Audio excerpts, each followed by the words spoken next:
Hi there. Today I wanted to share a passage from a memoir I'm reading now. It's called How We Fight for Our Lives, written by Saeed Jones.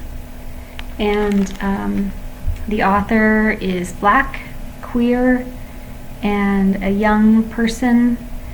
And the passage I wanted to read is about an experience they had while they were in high school, watching in the auditorium a presentation or a theatrical presentation of the Laramie Project, and the author's feelings of not being able to express emotion. I envied the girls who felt comfortable enough to cry, how easily they breathed. All the boys near me looked indifferent. I would think later that maybe some of them were only pretending to be indifferent. Maybe some could only sit comfortably, whisper ironically, laugh audibly, with total effort. For me, it took all I had to sit still and silent. I wanted to be on that stage, speaking the words I still didn't feel safe enough to say on my own.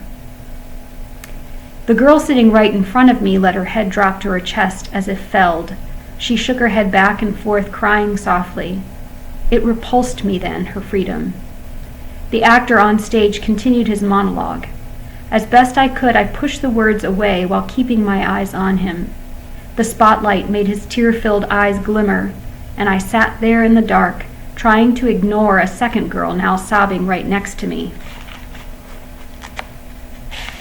I tuned out the words he spoke, for fear that if I let myself pay attention, I would start crying too. I would start sobbing and not be able to stop, not until long after the house lights came up.